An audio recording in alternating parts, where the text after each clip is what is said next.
Como eu já relatei algumas vezes aqui no canal... Puta que pariu. O carro do gás está passando em sua rua. Parou? Vocês estão ouvindo?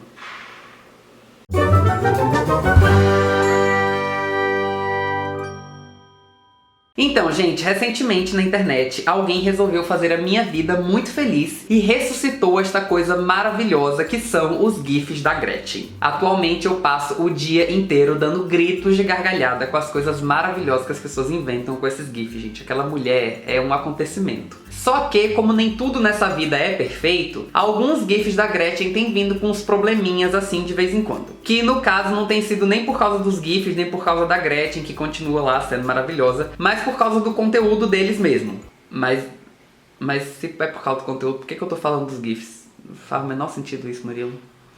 Tá, já comecei assim, vou seguir assim. Então, o que eu tô vendo por aí são uns GIFs que estão zoando as pessoas que supostamente criticam o padrão de beleza, mas que depois vão lá e se relacionam com pessoas padrão. E é mais sobre isso que eu queria falar hoje. Porque assim, eu acho que essa crítica, por um lado, ela é muito bem intencionada e ela tem um ponto importante por trás dela. Mas eu acho que ela tá sendo feita de uma maneira meio esquisita, assim, e a gente precisa debater isso. E como é de praxe neste canal eu falar das tretas da minha vida pra tentar ilustrar situações, eu vou contar duas histórias que aconteceram comigo faz um tempo pra ver se vocês entendem qual que é o meu ponto aqui. Aconteceu que eu fiquei com dois meninos assim, um depois do outro. E era um menino negro e um menino branco. E aí essas duas histórias, como aconteceram ali pertinho uma da outra, elas me colocaram pra pensar em muita coisa. Aí pra não deixar a coisa completamente impessoal, eu vou chamar essas duas pessoas de Rô e de Gui. E aí vocês criam a imagem mental deles aí como vocês quiserem. O Rô é um menino assim... lindo, sem explicação o quanto ele é lindo, assim, até hoje às vezes eu passo pela foto dele no Facebook e ainda dou aquela suspirada, porque é sem explicação. Quando eu conheci o Rô, foi assim, uma identificação sem limites. E quando a gente ficou, foi lindo e foi incrível. E fazia muito tempo que eu não tinha aquela conexão assim, avassaladora com uma pessoa. Foi lindo. Mas também foi uma história que veio, tipo, cheia de problemas, assim. Que são problemas pessoais que não vem ao caso dizer aqui. O que eu acho que é importante pra contar essa história, pra vocês entenderem, é que no meio de todas as confusões que aconteceram, faltou muito cuidado pra que a gente conseguisse lidar um com o outro, assim. E aí, no fim das contas, foi uma história que começou muito bonita, com uma pessoa com quem eu tinha uma identificação enorme, um monte de coisa pra compartilhar, mas que acabou super confusa e eu saí muito machucado de tudo que aconteceu, assim. E aí, mais ou menos na mesma época, eu conheci o Gui, que foi uma história completamente diferente. Porque eu comecei sentindo que eu tinha zero identificação com aquela pessoa e que me relacionar com aquela pessoa não era uma possibilidade. E aí depois virou uma outra coisa, tipo, muito linda e muito incrível. E aí eu vou desenvolver um pouquinho mais a história do Gui, porque ela tem mais a ver com o que eu quero dizer aqui nesse vídeo. Pra vocês entenderem, o Gui é aquele menino que só não é mais padrão porque ele não é sarado e porque ele é bem afeminado. Mas ele é aquela pessoa branca, bem branca, magrinha, do cabelo liso, platinado, que parece que saiu do Tumblr. Ele com certeza vai ver esse vídeo, ele vai me odiar por ter feito esse comentário, mas é só pra vocês terem ilustração. Enfim, eu e o Gui, a gente já tinha se visto aí num grupo no Facebook e a gente se conheceu um dia numa festa em que a gente se encontrou e conversou um monte e eu só fiquei com ele depois de muito desconfiar, assim. Porque não é a coisa mais comum do mundo pessoas brancas, bonitinhas, me desejarem. Então eu fiquei meio com o pé atrás, assim, sem saber se ele queria ficar comigo mesmo ou se ele tava só sendo legal. Enfim, aí a gente ficou e foi super legal. E aí ele me chamou pra sair de novo no dia seguinte. E eu confesso que eu fiquei meio armado, assim, na situação. E quando a gente se encontrou, eu achei meio estranho o fato de que ele era muito carinhoso. Ele era, tipo, muito carinhoso. E eu, sei lá, não tava acostumado com aquilo vindo de um garoto branco padrãozinho. Porque, sei lá, das vezes que eu fiquei com garotos brancos padrãozinho, era sexo só e era isso mesmo. Só que aí a proporção que a gente foi se encontrando, ele foi me desarmando muito. E ele me deixava muito confortável na companhia dele. E isso era uma coisa que às vezes pra mim era meio raro, assim. Não estou dizendo que a coisa foi tranquila. E também não estou dizendo que a nossa diferença de realidade era irrelevante ali, porque não era. Teve uma situação em particular que foi muito desagradável pra mim, que também me colocou pra pensar em muita coisa. A gente ia pra uma social na casa dele, a gente foi passar no supermercado antes pra fazer umas compras. E quando a gente chegou no caixa do supermercado, numa fila mais pra frente, tinha, sei lá, uns 4 ou 5 viados que estavam olhando pro Gui de uma maneira muito assim, empolgada, tipo se cutucando com aquela cara de olha ali aquele menino muito bonitinho. E aí o Gui, em algum momento, pulou em cima de mim e me agarrou, assim, tipo, demonstrando muitos amores no meio do supermercado. E a reação dos garotos foi, tipo, muito bizarra, porque eles olharam, assim, com aquela cara de desprezo, mas não era aquela cara, assim, de nossa, que pena que aquele menino que eu achei muito lindo está com outro garoto. Era aquela cara, assim, de nossa, é com esta pessoa que você está ficando, tipo...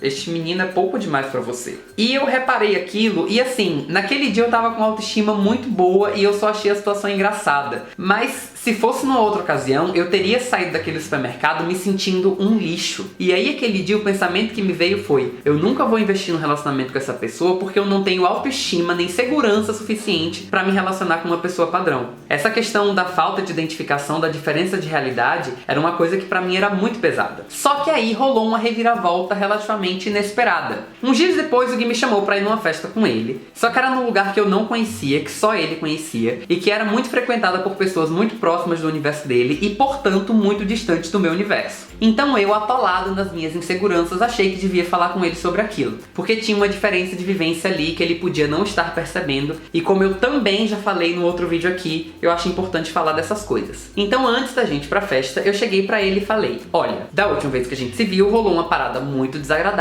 que tem chance de acontecer hoje de novo, e eu acho importante falar com você pra não me colocar numa situação muito desagradável. E aí, da forma mais inesperada possível, ele olhou pra mim com uma cara muito serena e perguntou: o quê? Você tá falando dos meninos do supermercado? E eu fiquei meio assim... ué, você percebeu? E aí ele falou assim: não, aqueles caras foram uns babacas, fica tranquilo que isso não vai acontecer de novo hoje. E aí a gente foi pra festa, e realmente era uma festa cheia de pessoas padrão, e como eu já estou acostumado, aquelas pessoas padrão meio que não me enxergavam por ali, mas ele conseguia demonstrar o tempo inteiro, de uma maneira muito tranquila, que ele estava comigo e que ele gostava muito de estar comigo e que ele se sentia muito bem com a minha presença. E assim, não era uma coisa forçada e exagerada, era uma demonstração de carinho natural, assim. Mas na maior parte das minhas experiências de afeto, o que eu tava acostumado era com pessoas ou me rejeitando, ou me objetificando, ou me escondendo. Eu não tava acostumado a estar com uma pessoa que tava comigo e que tava demonstrando carinho e que não tava fazendo de conta que eu não tava ali. E aquela parada que era muito natural, pra mim era uma parada que fazia muita diferença. Porque pode parecer exagero da minha parte falar desse jeito, mas foi uma das primeiras vezes em que eu senti que eu era merecedor do afeto de alguém que tava me dedicando aquele afeto gratuitamente, sem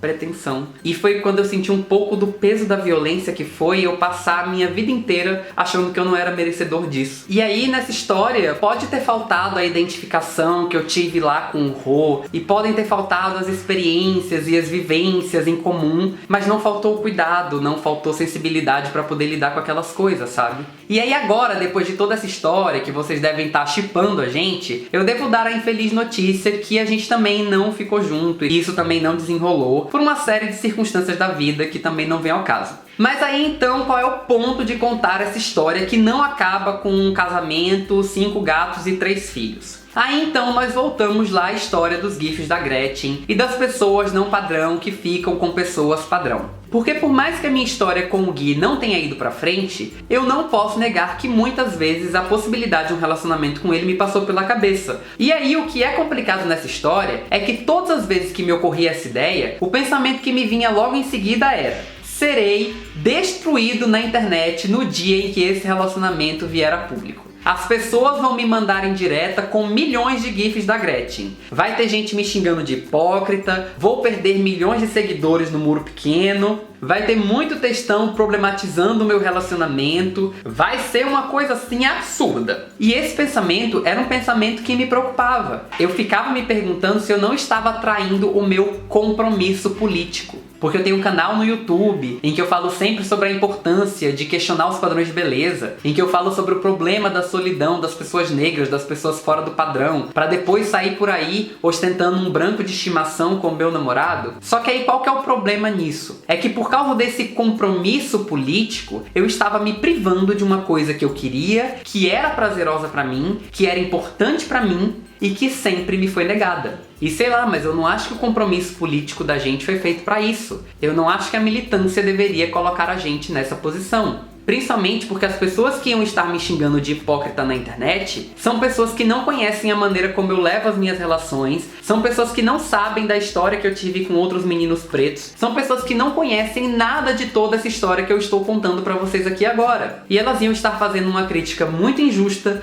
baseada numa leitura muito superficial das coisas. Como eu tenho dito sempre aqui, o problema é quando a gente transforma um problema social num problema individual. É o problema da individualização das coisas. Do jeito que a galera conduz a discussão, fica parecendo que o problema está em atitudes específicas de indivíduos específicos, como se esses indivíduos estivessem sendo hipócritas. E aí tem dois problemas. Primeiro, que não tem hipocrisia nenhuma. Segundo, que o problema não está na ação de indivíduos específicos. O problema está numa sociedade inteira que sustenta e impõe certos padrões de beleza. O problema é social. Pra gente entender como que a coisa é absurda, a gente tem lá uma pessoa não padrão que está lá sistematicamente falando da própria solidão afetiva. Aí de repente esta pessoa não padrão começa a se relacionar com uma pessoa padrão. O que a gente faz? Em vez de a gente celebrar o fato de que essa pessoa não padrão está superando o problema da própria solidão, o que a gente faz é atacar esta pessoa não padrão por ela não estar ficando com todas as outras pessoas não padrão, como se ela fosse automaticamente responsável pela solidão de todas as outras pessoas não padrão. Lembrando, inclusive, que essa solidão é uma solidão de que ela foi vítima desde sempre. A gente responsabiliza essa pessoa por um problema de que ela é vítima. Enquanto isso, todas as outras pessoas padrão que estão nem aí para esse debate, continuam nem aí para esse debate porque a gente não consegue inserir elas nessa discussão. A lógica tá errada, a estratégia tá mal executada. Mais uma vez, eu entendo que existe uma crítica bem intencionada aí por trás. Eu também acho bizarro que a gente tenha muito discurso no Facebook e pouco efeito na vida prática das pessoas.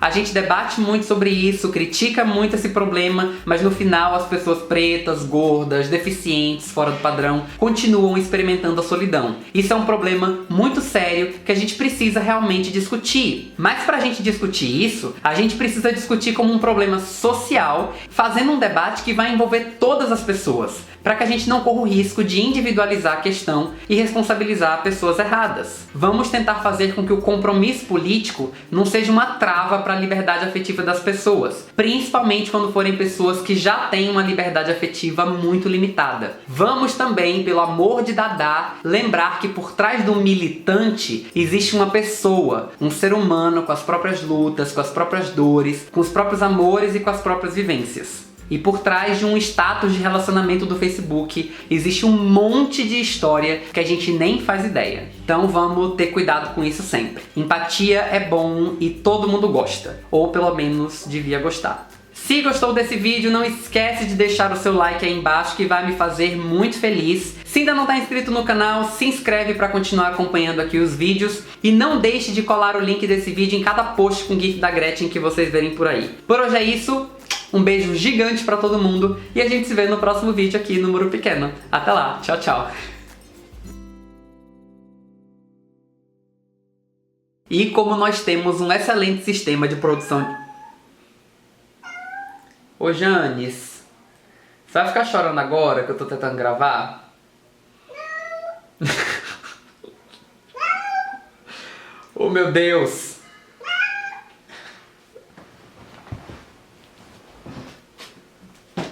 Vem cá.